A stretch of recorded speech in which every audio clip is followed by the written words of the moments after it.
Hi guys, आप सबका स्वागत है आपके अपने चैनल पर। जैसे कि चैनल के नाम से पता चलता है, यहाँ पर हम 11th और 12th की केमिस्ट्री पढ़ेंगे।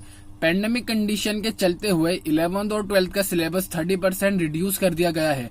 तो यहाँ पर आपको केमिस्ट्री 2021 के लिए पढ़ाई जाएगी और केमिस्ट्री पढ़ाने के साथ साथ यहाँ पर आपके केमिस्ट्री के डाउट्स भी क्लियर करे जाएंगे। अब बात आती है वो डाउट्स कैसे क्लियर करे जाएंगे। तो आपको मैं इसी वीडियो में एक ईमेल आईडी दूंगा जहां पर आप अपने क्वेश्चंस मुझे सेंड करिएगा। उनके सॉल्यूशन बनाकर मैं इसी चैनल पर अपलोड करूंगा। गाइज, ये मेरा आपसे वादा है और मेरे इस चैनल पर वीडियोस रोज आएंगी। तो जितना हो सके आप शेयर करिए ताकि आपके दोस्त भी फायदा उठा सके इस बात का। और मेरे चैनल को सब्सक्राइब कर लीजिए, बेल आइकन को प्रेस कर लीजिए ताकि मेरी वीडियो की नोटिफिकेशन गाइज सबसे पहले आपको मिले। तो गाइज, आज पढ़ेंगे हम क्लास 12 का chapter 5, that is surface chemistry. इसके अंदर हम पढ़ेंगे properties of colloidal solution. Colloidal solution की क्या क्या प्रॉपर्टीज होती हैं। फर्स्ट प्रॉपर्टी होती है ऑप्टिकल प्रॉपर्टीज, और ऑप्टिकल प्रॉपर्टीज में क्या होता है, Tyndall effect. Tyndall effect, okay guys, पढ़ते हैं।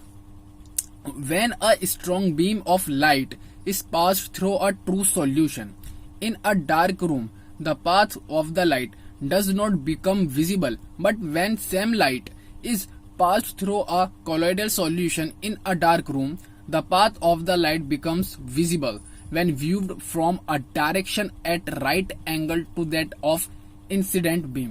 Guys, मान लीजिए एक डार्क रूम है। डार्क रूम के अंदर आपने एक ट्रू सॉल्यूशन रख दिया। अब आप ना बीम ऑफ लाइट, एक लाइट को पास करवा रहे हैं ट्रू सॉल्यूशन से, तो आप देखेंगे जो सॉल्यूशन है उसके अंदर वो लाइट विजिबल नहीं होगी।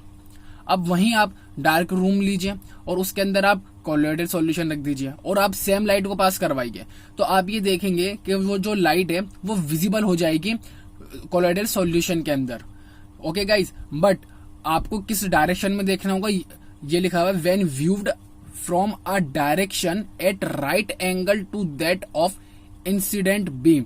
गाइज, मान लीजिए लाइट यूं आ रही थी, तो आपको ऐसे देखना होगा, राइट एंगल। देखिए लाइट यूं आ रही है और आपकी आंखें ऐसी होंगी ऊपर की तरफ, तो ये राइट एंगल बन गया 90 डिग्री। आप ऊपर सॉल्यूशन के ऊपर से देखोगे तो आपको विजिबल दिखेगा। गाइज, आई होप आपको समझ में आया हो कि मैंने क्या कहा। अगर आप कोलोइडल सॉल्यूशन लेंगे डार्क रूम के अंदर और आप लाइट पास करवाएंगे तो आप देखेंगे कि कोलोइडल सॉल्यूशन के अंदर वो लाइट विजिबल है, बट आपको किस डायरेक्शन, किस एंगल से देखना होगा, जिस डायरेक्शन में लाइट आ रही है उसके बिल्कुल परपेंडिकुलर डायरेक्शन में आपको देखना होगा। ओके गाइस, परपेंडिकुलर डायरेक्शन में आपको अपनी आंखें रखनी होंगी। अब सेकंड क्या है, the phenomena of scattering of light by colloidal particles as a result of which the path of the beam becomes visible in the solution is called Tyndall effect.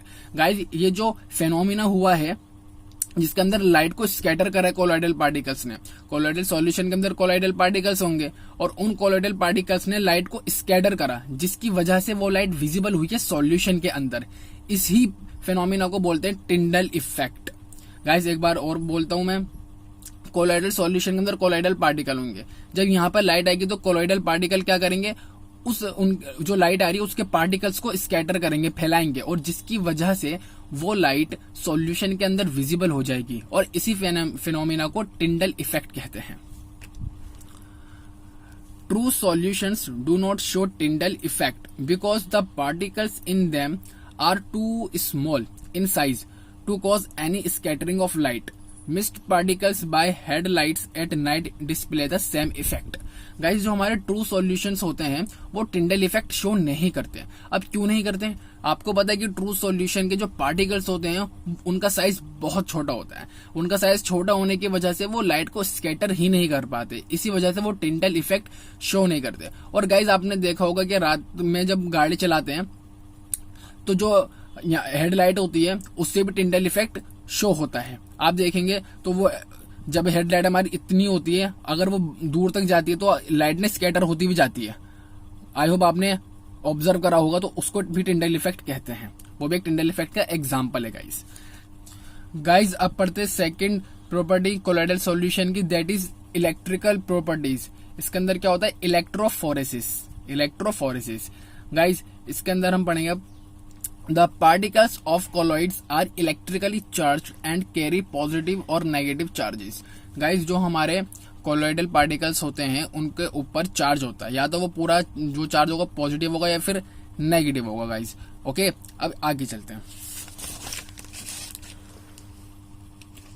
जैसे ही गाइज मैंने आपसे कहा था कि मैं आपको एक ईमेल आईडी दूंगा जहां पर आप अपने क्वेश्चंस मुझे सेंड करिएगा और उनके सॉल्यूशन बनाकर मैं इसी चैनल पर अपलोड करूंगा। वो ईमेल आईडी है गाइज khanclasses7@gmail.com। गाइज यहाँ पे क्या है, due to similar charge carried by the colloidal particles they repel each other and hence do not combine to form bigger particles. This makes the colloidal solutions stable. Guys जैसे कि इस colloidal particles पे similar charge होने की वजह से वो एक दूसरे को रिपेल करेंगे और वो बिगर पार्टिकल नहीं बनाएंगे। जब वो एक दूसरे को रिपेल करेंगे, बिगर पार्टिकल नहीं बनाएंगे, तो ये फिनोमिना कोलॉइडल सॉल्यूशन को स्टेबल बनाता है। अब गाइज ये समझते इलेक्ट्रोफोरेसिस होता क्या है। The phenomena of the movement of charged colloidal particles under the influence of electric field towards oppositely charged electrode is known as electrophoresis। आप यहाँ फिगर में आइए गाइस, देखिए इस ट्यूब के अंदर हमारा कोलॉइडल सॉल्यूशन है। ओके गाइस, इस ट्यूब के अंदर हमारा कोलॉइडल सॉल्यूशन है, तो यहाँ पे कोलॉइडल पार्टिकल्स होंगे। कोलॉइडल पार्टिकल्स के ऊपर कुछ ना कुछ तो चार्ज होगा। जब हमने इलेक्ट्रिक फील्ड इसको हम इलेक्ट्रिक फील्ड पास करवाएंगे तो हम ये देखेंगे कि जो कोलॉइडल पार्टिकल्स के ऊपर सेम चार्ज है, ये सारे कोलॉइडल पार्टिकल्स उस इलेक्ट्रोड पर जाएंगे जिसका चार्ज अपोजिट होगा। जैसे कि मान लीजिए कोलॉइडल पार्टिकल्स हैं, इन पे जो चार्ज है वो हमारा पॉजिटिव है, तो जब हम इलेक्ट्रिक फील्ड पास करवाएंगे तो ये सारे कोलॉइडल पार्टिकल्स कौन से इलेक्ट्रोड की तरफ जाएंगे, नेगेटिव इलेक्ट्रोड की तरफ। और मान लीजिए कोलॉइडल पार्टिकल्स के ऊपर नेगेटिव चार्ज है और हमने इलेक्ट्रिक फील्ड पास करवाई, तो ये सारे कोलॉइडल पार्टिकल्स कौन से इलेक्ट्रोड की तरफ जाएंगे, पॉजिटिव इलेक्ट्रोड की तरफ। तो गाइस यहाँ पर यही लिखा हुआ था कि the phenomena of the movement of charged colloidal particles under the influence of electric field towards oppositely charged electrode is known as electrophoresis। Okay guys, जब हम इलेक्ट्रिक फील्ड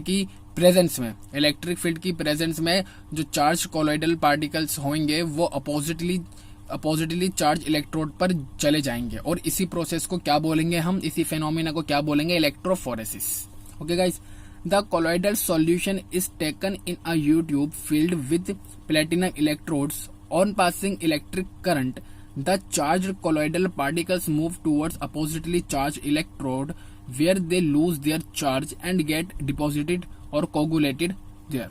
जैसे गाइस मैंने आपको बताया कि आप एक YouTube के अंदर कोलॉइडल सॉल्यूशन लीजिए, वहां पर इलेक्ट्रोड आप प्लेटिनम की बना दीजिए, और आप जब इलेक्ट्रिक करंट पास करवाएंगे तो आप ये देखेंगे कि जो चार्ज कोलॉइडल पार्टिकल्स है वो मूव कर रहे हैं उस इलेक्ट्रोड की तरफ जो अपोजिटली चार्ज है। उसके बाद वो वहां पर जाके गाइस कोएगुलेट हो जाएंगे, डिपॉजिट हो जाएंगे, जमा हो जाएंगे उस इलेक्ट्रोड पर। वो पार्टिकल्स कोलॉइडल पार्टिकल्स जो होंगे वो उस इलेक्ट्रोड पे जाके जमा हो जाएंगे, डिपॉजिट हो जाएंगे या फिर कोएगुलेट हो जाएंगे और अपने चार्ज को खत्म कर देंगे, खो देंगे अपने चार्ज को। कोलॉइडल पार्टिकल्स जब इलेक्ट्रोड की तरफ जाएंगे और इलेक्ट्रोड पे डिपॉजिट हो जाएंगे, तो डिपॉजिट होने के बाद कोलॉइडल पार्टिकल्स अपना चार्ज को लूज कर देंगे, खो देंगे। ओके गाइस, आई होप आपको ये दोनों फेनोमेना समझ में आए हो। और यहाँ पर आप ये देख लीजिए कि ये आपके लिए बहुत जरूरी है, पॉजिटिवली चार्ज कोलॉइडल सॉल्यूशन कौन कौन से होते हैं, ये इंपॉर्टेंट एग्जाम्पल है। अगर आपसे कोई पूछे कि पॉजिटिवली चार्ज कोलॉइडल सॉल्यूशन बताओ, तो FeOH3, AlOH3, CrOH3। और नेगेटिवली चार्ज कोलॉइडल सॉल्यूशन कौन से होते हैं, AgPt, Au, Cu, As2S3 etcetera. Okay guys, I hope आपको ये सारी बातें समझ में आई हो, और आपके जो भी डाउट्स है आप मुझे सेंड करिएगा, उनके सॉल्यूशन बनाकर मैं इसी चैनल पर अपलोड करूंगा गाइस, ये मेरा आपसे वादा है। और इसकी जो आगे की प्रॉपर्टीज हैं, आगे की 2 प्रॉपर्टीज और हैं, वो हम नेक्स्ट वीडियो में पढ़ेंगे। तो आप बने रहिए मेरे साथ, जितना हो सके शेयर करिए। तब तक के लिए गाइस बाय।